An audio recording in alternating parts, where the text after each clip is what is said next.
everybody. My name is Alan. On behalf of the crew, I'd like to welcome you to another edition of Bridging Heaven and Earth.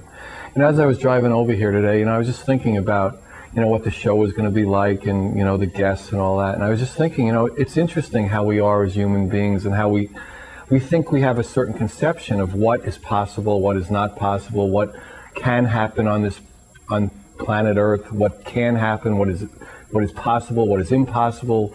And yet, the thought I really had was, if you look at the whole nature of planet Earth here, of us being on planet Earth, if you think about it, that we're hurtling through space on this incredible globe, on this ball, we're just hurtling through space, and there's a thing called gravity, and we're here, and we go through all the dramas, and we have cities and countries, and all the things that we think we have. But, if you think about it, what is reasonable about the fact that we're hurtling through space on a ball and we have all these things?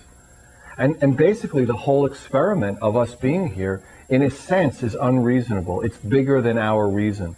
And yet we try in our hope to cope with that fact that this thing is just immense and enormous and in a way incomprehensible, to put rules and boundaries and limitations on what we experience and how we think things can be. And one of the reasons that came up is the guests we have tonight are people who, through the incredible gifts to their lives, and the incredible traumas of their lives, and the incredible movement of their lives, have come into gifts and tools and experiences that take us into the beyond, in a way, take us beyond what the normal way of dealing with life is. We have Lynette with us, who's a clairvoyant, and she's the author of The Spiritual Life of Horses. Now, this is a woman who, through a certain set of experiences, has learned to communicate, to talk to wolves, to horses, to all forms of animals in a conversation like normal, whatever normal would be, human beings are having. And some of you are saying that's not possible. But I've spent time with Lynette, and I know that she is having those experiences. So if that information is going to bust your boundaries, then stay tuned for this show and watch it, and just be open to the fact that there's a lot going on that we're not aware of, and that as our consciousness expands, those awarenesses are made available to us. And we have Carlos Reynosa here as a singer, he's a songwriter, he's a flutist, he's a noted photographer. We have some incredible photographs that he's taken, and he's got 3 CDs where the main focus is into that freedom, into that boundaryless space of love. And when the boundaries come down, what comes in, because what the universe is made of is love and more love, and it's ultimately all the same love. And that's the nature of what the gifts of these people are bringing into. And so Carlos has 3 CDs, Wiseman, Sunrise, and one, Carlos Reynosa. And these things are unbelievable. And for all of us here tonight is a chance for us to do more, to go more, to have more of an experience. I guess you're seeing now one of Carlos's incredible photographs. But every ounce of his life and every ounce of his dedication, whether it's through music or songwriting or playing the flute or taking photographs, is to have that experience and to share that experience with others. And that's what Lynette's about. So just settle in. Leave your boundaries behind, and leave them behind for as long as you live, because we want more freedom, we want more love, we want the experience of a boundaryless life, and it is possible, and it's possible now. So please, as we normally do at this time, join me in a short meditation. We'll come back and Carlos will play for us. And if you don't know a meditation, just close your eyes, relax, settle in, take a few deep breaths, and then we're going to have an incredible show. So please join me.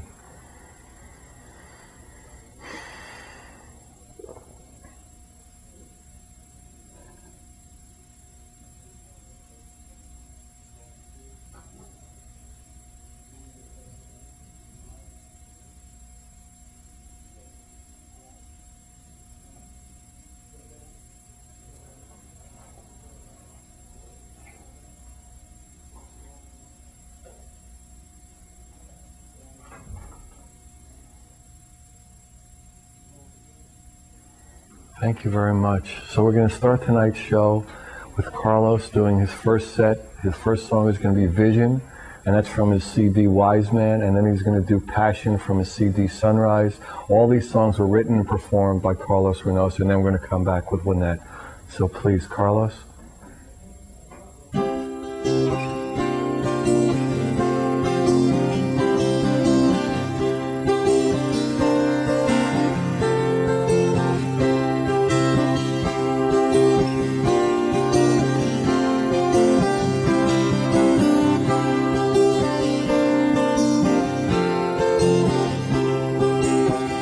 My head spins with the vision, high above my pillowed clouds. My heart sings its only song. One earth, one life, one brother. Oh, Creator, find my dream. My dream flies on an eagle's wing. We are all bound together. We are all bound together.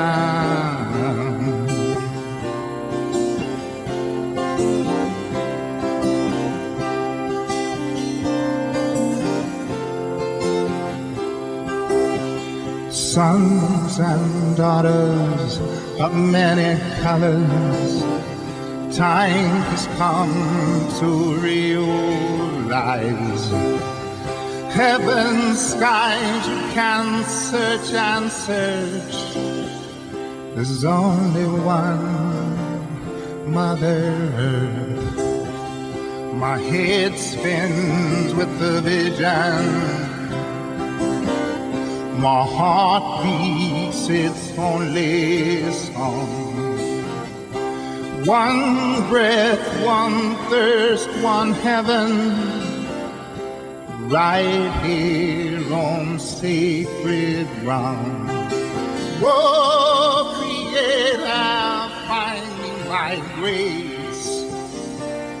Mother, I give you my praise. We are all bound together. We are all bound together. Oh, Creator, find me my grace. I share the earth, I give you my faith. We are all bound.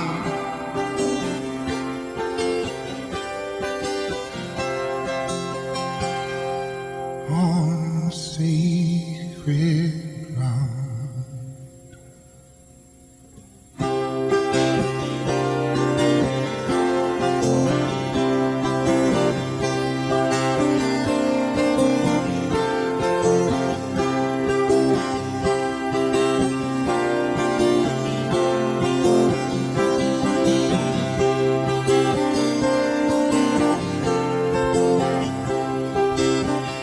My soul burns with violence. My foolish pride demands its just. The past knows its tragedies. The future's full of mistrust. So much life gone forever. Birds and trees and tribes and seas. Oh, the children, how will they manage? This world has become so savage. Oh, Creator, find me my peace. My peace will come when the children sing. We are all bound together. We are all bound.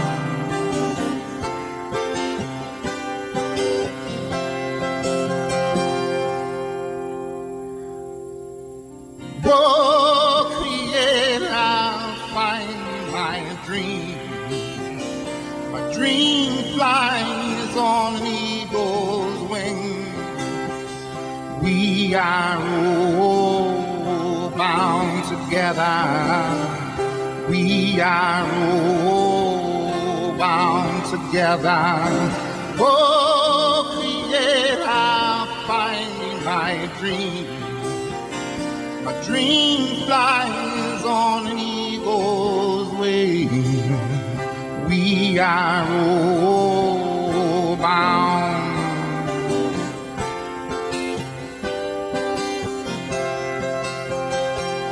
On sacred ground.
Wow, that was fantastic. Thank you, Carlos. And also the pictures you saw, the photographs, some of them are the album covers and some of the photographs that Carlos has taken. So we're on the set with Lynette. Welcome. Thank you, Alan. It's nice to be here. Yeah, so why don't you go back a little? I mean, were you a clairvoyant from the time you were really young? Or, you know, Earth years, as we say, on planet bridging heaven and Earth.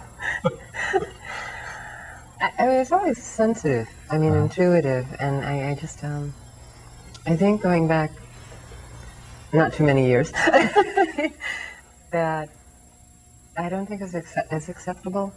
You know, so I don't know. To me, it was just natural, but I always knew I was different. And you grew up in the Northeast, right? Yeah, in New So England. it wasn't like a hotbed of spirituality when you grew up. No, So I mean, no. those gifts weren't, you know, They weren't encouraged. nurtured and brought out. Right. You know, it was something that you just kept very sheltered. So, and then you were going along, and then you started to have a real feeling for animals. I mean, from an early age on. Yeah, I was always very connected with them. Always, you know, I felt they were just these wonderful creatures that. Okay, now, and then you had like a defining, dramatic moment that really set the whole thing in motion, right? Yeah. I had an accident about 2 years ago, and I don't really know what happened. I didn't ever get any memory back on that. I shattered my maxilla bone. Which is where? Right here, Oh, the bridge. And you don't know if you were riding or in a car. I know I wasn't with the horses. You weren't with the I was horses. at home on the farm by myself.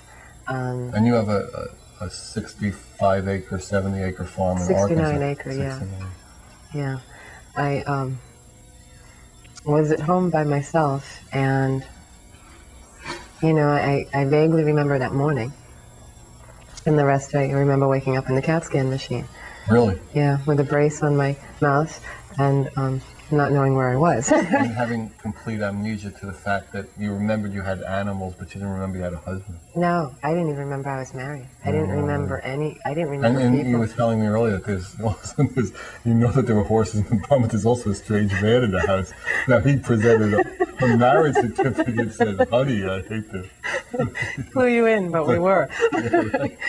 But you had no memory of that. None. No. None at all. I was kind of a little bit nervous because I had to stay at the doctor's house for that night, and then some strange man came and picked me up and brought me You're home. supposed to get in this car, but you had no memory of this is my car or this. How about the house? Was the house? Because the animals were in it, it was familiar. Huh, that's an amazing story. So, and from that time on, the communication was just from.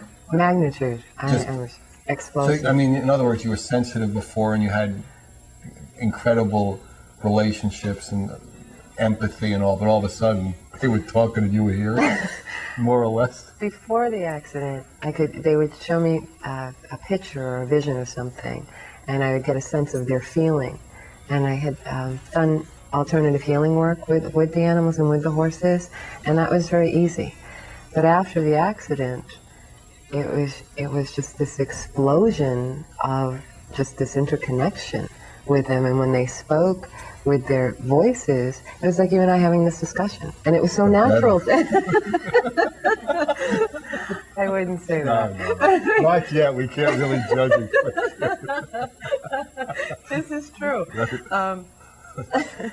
But yeah, it was, you know, they would talk to you from this ancient memory that they have, you know, and their knowingness and how you know, humans progress. And I would have these conversations, and it was just so natural. Tell me the first time it happened. Okay, so you know, you got this mouth brace on, and you go in the bar, and they go, "Hey, babe." No, Hi, they don't do sweetie. that.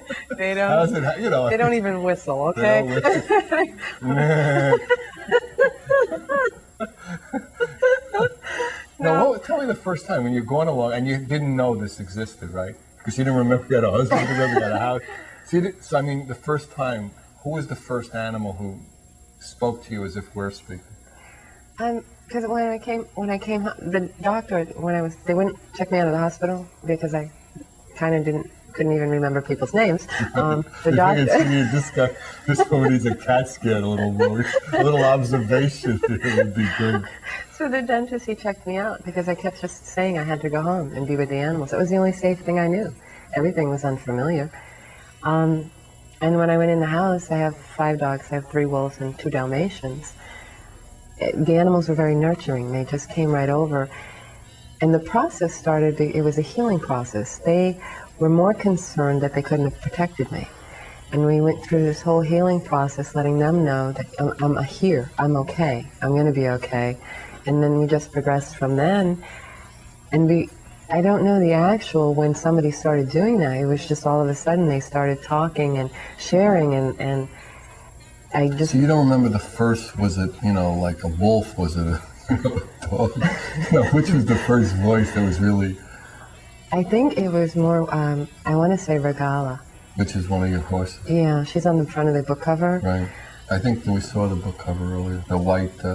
Yeah, she's an incredible, incredible mare, and it was more her nurturing that she started sharing, and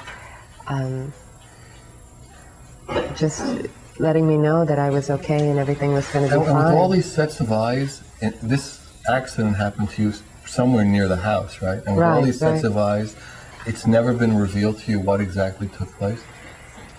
In all honesty, I didn't go there with him. And they didn't say, yeah, you should walk downstairs.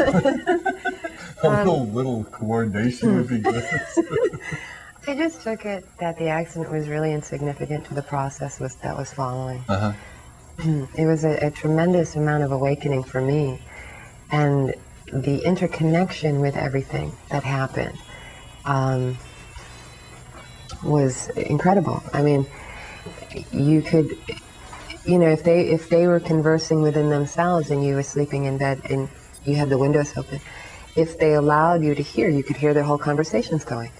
And it was... I mean, is it like, in other words, is it telepathic in a sense? I mean, could you hear like from like the next county or the next barn, or does it have to be, if you and I, let's say we weren't telepathic together, I mean, there'd have to be some sort of, listening distance or shouting distance. I mean, do you know how you communicate with people, and it's on the phone, okay, but you choose whether or not to talk with them?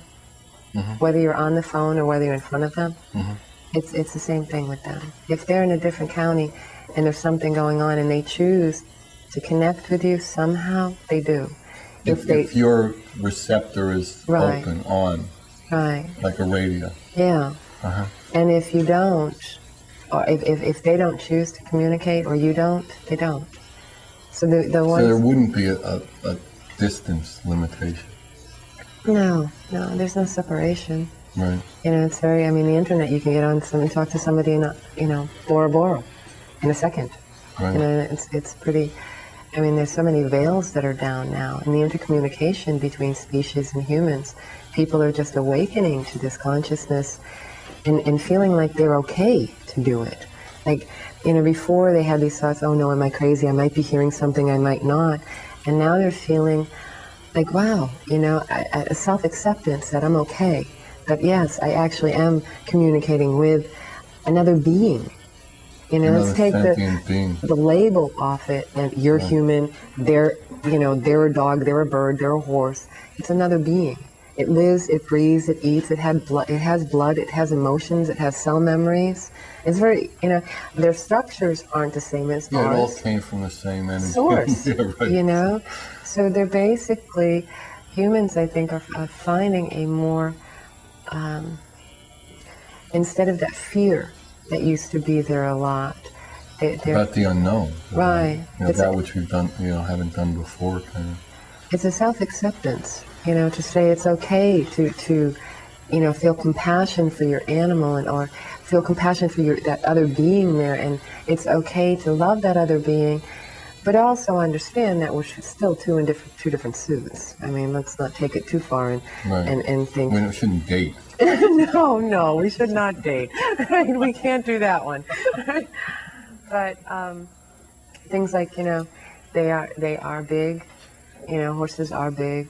Wolves have. You still have, as we are humans in our container, you still have to respect the container they chose.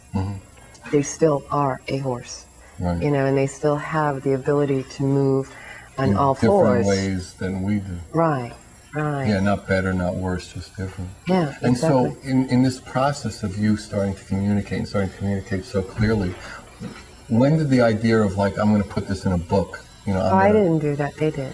So it was their idea, like let's get this out, because you know you're a vehicle for this, and that's why whatever happened. They decided to write a book. They asked me. Regala had asked me. Regala's The mayor. The mayor. Right. She had asked me if I would write a book for them, and I said okay, and then I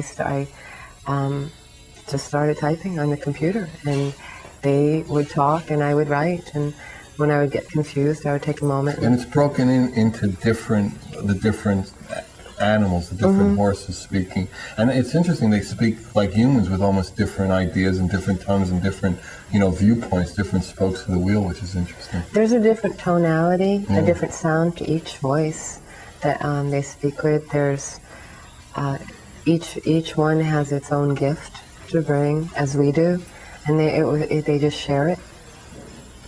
Okay, maybe what we'll do now is we'll do the second Carlos set, which is Wiseman from a CD of the same name, Wiseman. And this song, Wiseman, was written by and will be performed by Carlos Reynosa. And probably a lot of the camera shots you see will be of his photographs. So Carlos, and then we'll come back and talk about the book and all the incredible stories in there.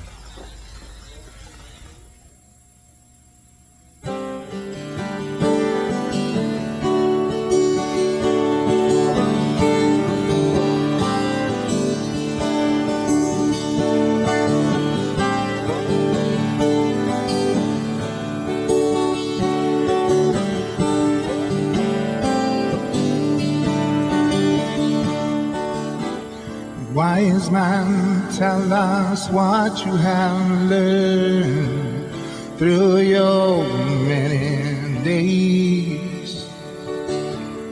He said, do not praise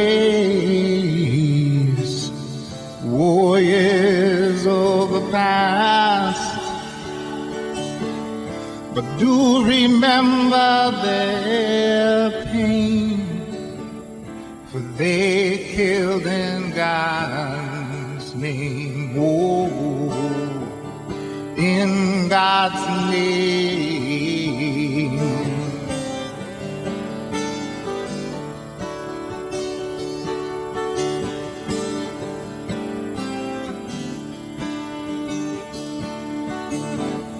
Wise man, tell us what you have learned through your many days.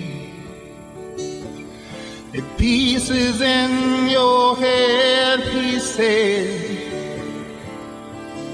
peace will spread.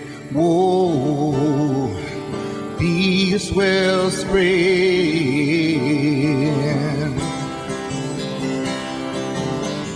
It must spread.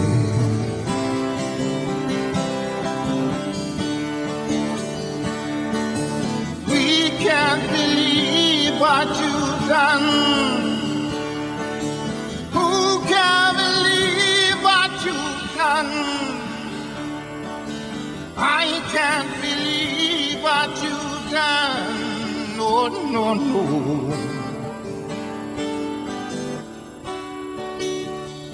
Oh.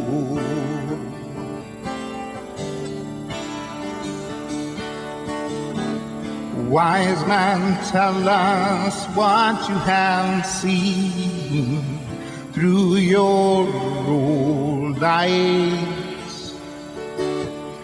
He said, my red eyes burn from the tears of the seventh generation.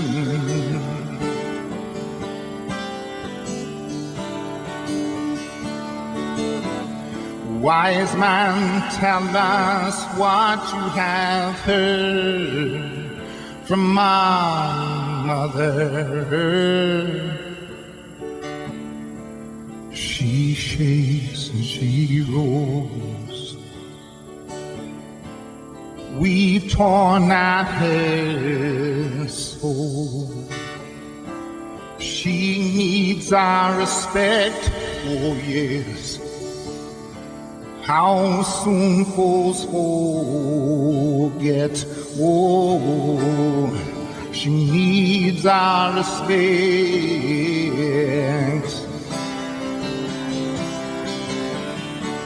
All our respect.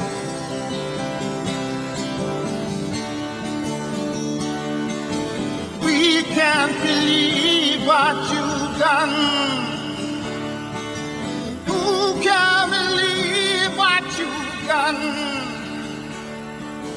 I can't believe what you've done. No, no, no.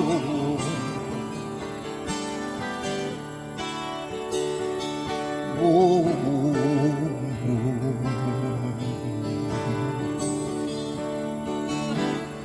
Wise man, sing us a song.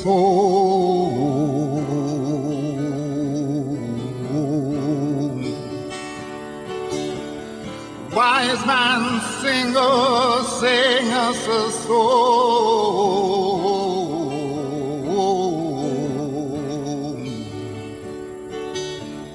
Hey ya hey, ho ka hey ya hey. Hokahi, hokahi, hayahi,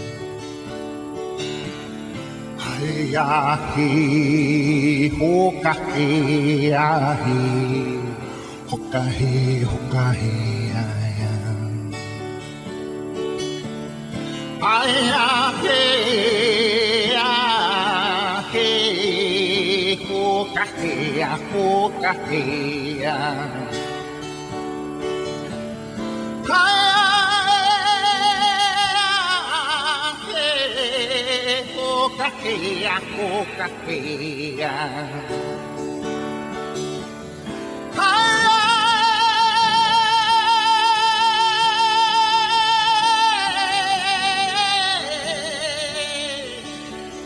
Oh, we need more song,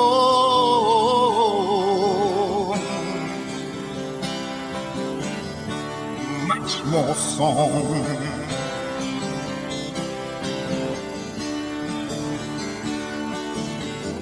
Can't believe what you've done. Who can believe what you've done? I can't believe what you've done. No, no, no.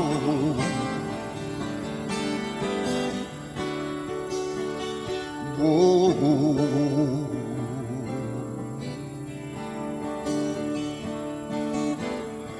Grandfathers and grandmothers, we give you praise for the greatest gift of all, the gift of life.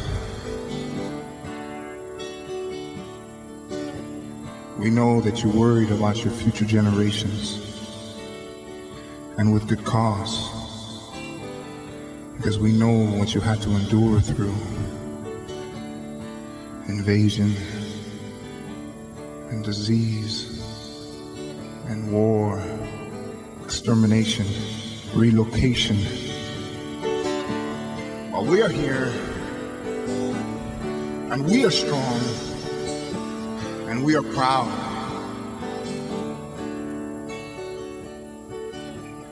But we worry of our future generations.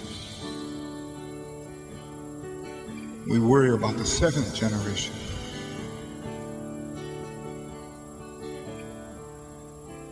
We must teach, and we must learn.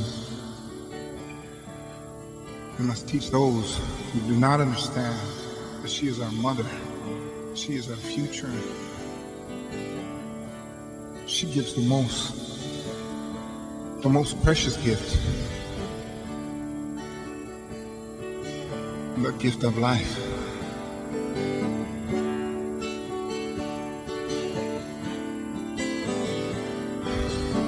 grandfathers, and grandmothers. We give you praise for the greatest gift,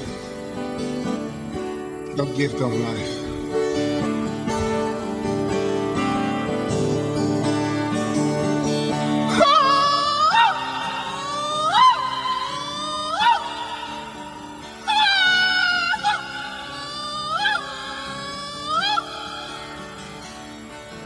We can't believe what you've done. Who can believe what you've done? I can't believe what you've done. No, no, no.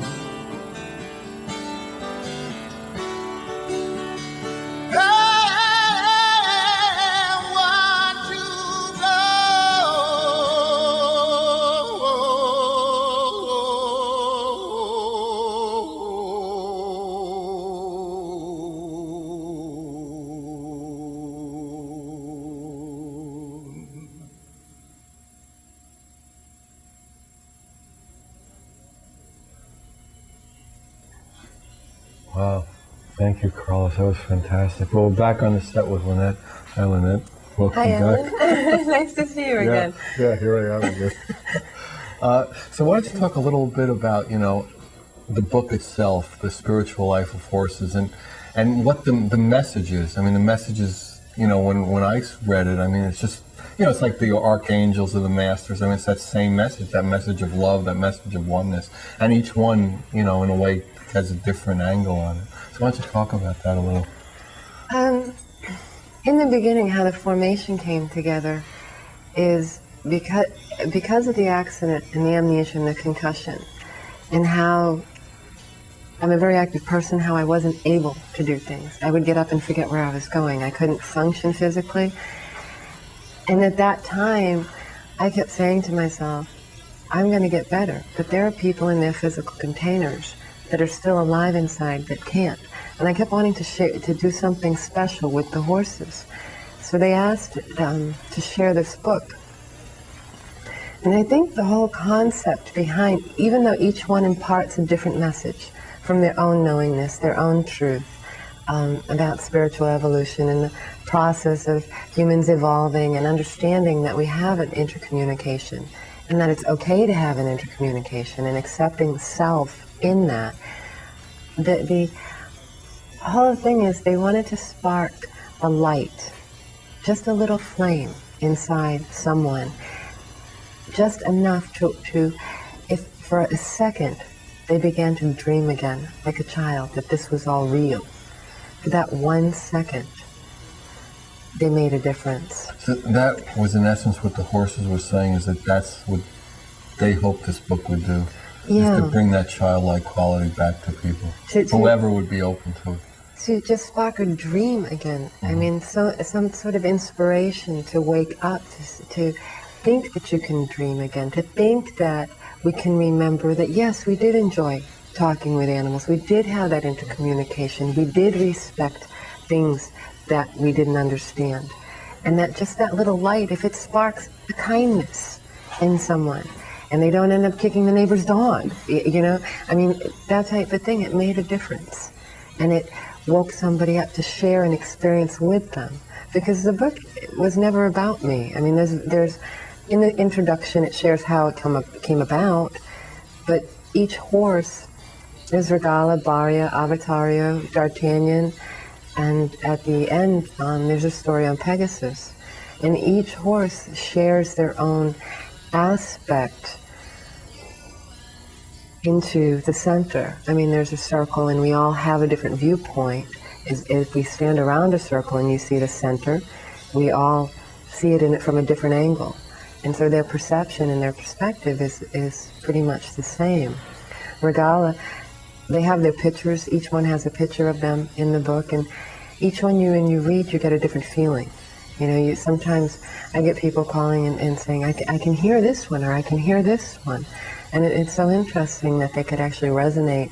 And I'm always interested to see who they resonate with. Because Regala shares her story about The fairy tales we're given, how they're given through inspiration from guidance from other dimensions, except we think they're just cute and silly, but we don't look further into it to see if there's actually a message there in a story. I mean, generations were brought up on stories, and there's a message, there's a teaching there. And Varya, she just is naturally who she is. She explains she doesn't understand the confusions with humans, that their language sometimes, one word means so many things. Your words have power, your words have truth, your words have manifestation. She explains that aspect of it, and, to do fun things and giggle and enjoy yourself and be, you are a light being, you are a spiritual being. You're a spiritual being having a human experience, and understand that and go with grace with it. There's some surrenderance there. Avatario, he shares, he's very Star Trekky. He doesn't have a lot of fluff. He shares more of a lesson with understanding the energetic patterns in the body, with understanding on this journey our experiences. And the experiences, they may seem dramatic at the moment, or they may seem, but they're an experience to get you from point A to point B. And to choose that, to be in that experience and also be able to help someone else just by being there is more where he's coming from. And know your truth, know about who you are, and just accept it for that. D'Artagnan is a very precious boy, and he shares about the magic that exists in your heart and just the unconditional love that exists there. And with that, we express this magical world. And I don't even know if magic is the word for it. I just find that he expresses his joy through his love and his trust and that innocence of a childlike nature. I mean, he'll lay down in the pasture and kids can sit on him and he'll moan and smile, and he loves it. He thinks it's the greatest thing because the children giggle, and there's that trusting bond there that they do. So they have it's just a unique perception, and they decided that it was time to put this together. What has the response been? I mean, do you get a lot of doubters? Do you get... Believe it or not, the response has been phenomenal in the sense what people share with you. For me, I'm just grateful that because I love the animals so much, that they trust me, and we have this mutual respect about who each other is, and we nurture each other along in a sense that we still have a reality there. I mean, a conscious reality. If you're riding them and they're bucking, I mean, you do check to see if the saddle's put on improperly, or you do check to see if, they need a chiropractic adjustment or something. I mean, there's still that reality. Would they tell you that? Like backs out, or... Depending upon the horse and the stage that I Don't get. you know how to put a saddle on yet, for God's sakes of all this time? No, I guess it depends upon the horse and the stage that I get them. I always seem to get them that have issues. It's again... Like what, so in other words, even with all this wisdom that these animals have, they still, when they take a container or a body on Earth here, they have issues, would you say? I don't think they come in with issues. I think they come in... They get them later? Hanging around humans? Pretty much. But I think they choose... I have one horse that he was in a very precarious situation before I got him. And it wasn't the best, but he chose that. And when I got him, I kept thinking this was a cosmic joke, because what was I going to do with him? I mean, he would do some, veering up, flipping over, some really crazy things. But there was still this connection that he trusted me, and even though he was... this before or after your communication really started? This was during. During. So, I mean, could you Did you have a communication with this horse? Like, tell me what's the problem? Or He was frightened. He didn't Yeah, trust anymore. he didn't trust, so he wouldn't trust even to communicate in that way. No, Not no. with another species. You. Right, right. And it took quite, well, I shouldn't say a very long time. It took us time and patience to get him, to bring him back, to nurture that aspect within him and to bring out the best that he could be within him. And it was very special that he allowed me to assist with that. And I even had friends of mine tell me that you saved his life. And my statement was, no, he saved mine. To see him now where he, loves people, and to see him, you could put anybody on him and he's safe. They could ride away. And that's not to say every horse will do that. He was willing to come back and trust again, and he wanted to. Mm-hmm. But it was a process that I also went through myself with him, working through different, healing methods and different alternative methods and getting to that point. Mm-hmm. But it's the people sharing with the books is really interesting, because I'm grateful that the horses trust me, or all the other animals, Mm-hmm. they bond with you. But people, they share these phenomenal stories about how they have bonded with this animal. They, how much they love them. I get a lot of people that have shared their issues with they had a space and the animal died, and they helped them pass on, and it was just so beautiful to have that animal in their life. And I'm so grateful that you're here. I get that a lot, that I'm grateful that this information's out. Yeah, and that you this wrote the way, book and right. you did this. And, I've even got a lot of people making statements about having courage to do that. And I kind of laugh. I said, but it's not about me, it's about them. Right.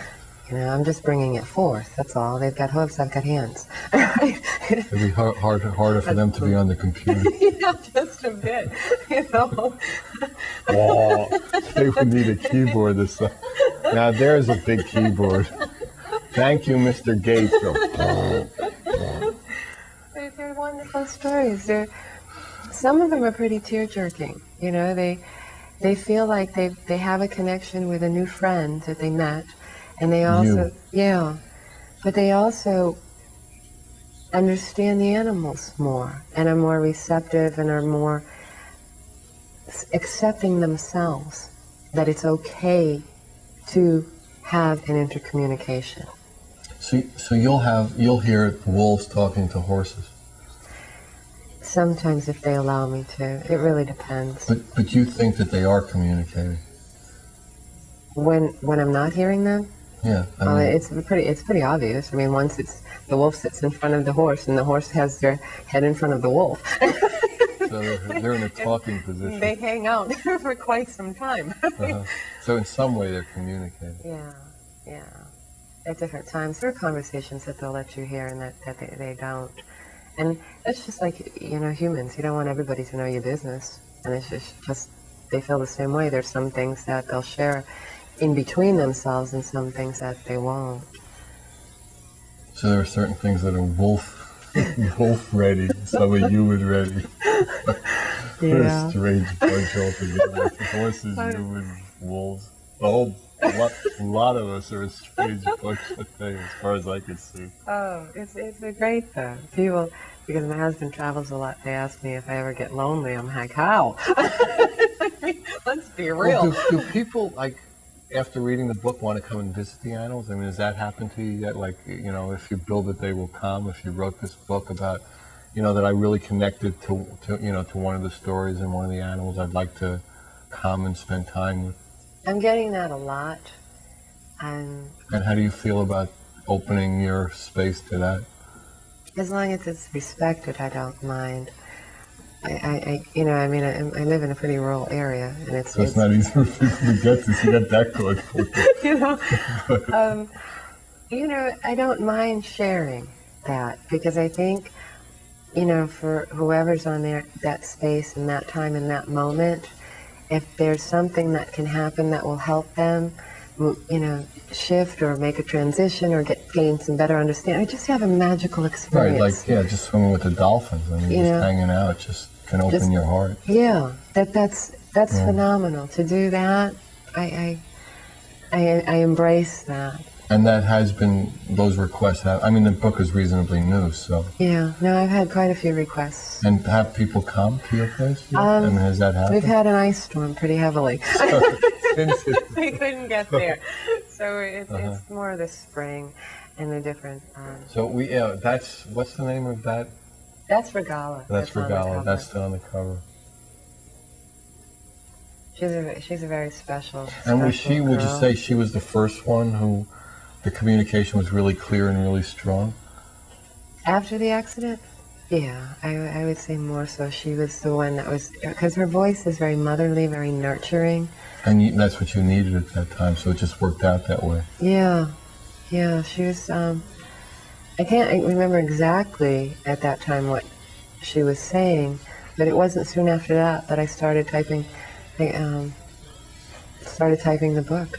And did it come like one animal would discuss a section with you and then it would all be done and then, the other one would come into the, Actually, into the room dictating? Nah. what happened? Each one would speak separately, and they would start.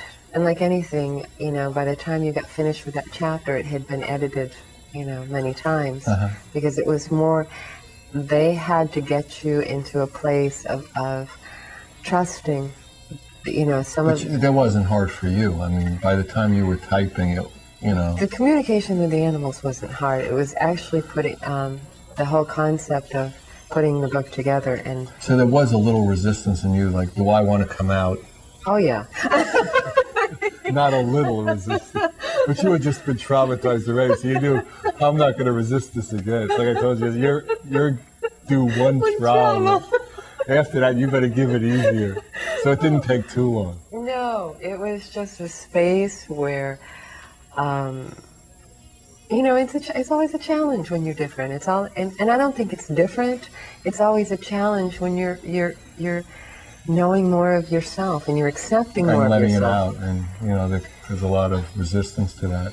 There's a lot I mean, of... it's like I said at the open. I mean, Yeah. all the things that are unknown at some different points. We think the Earth is flat. We think we don't communicate in that way. And then we do. Yeah. No, it's a very interesting concept. Yeah. Okay. Well, I think we've done it again. The show's over. These things happen so fast. Yeah, the show's over. So, if anybody wants any information on Lynette, on the book, on Carlos, the CDs, his photography, the show, any of the shows, the Bridging Heaven and Earth Foundation, just please let us know. It's an opportunity for us all to come together. It's an opportunity for us all to collaborate. We love you. Thanks for all your input. Thanks for all your support. God bless you. Good night.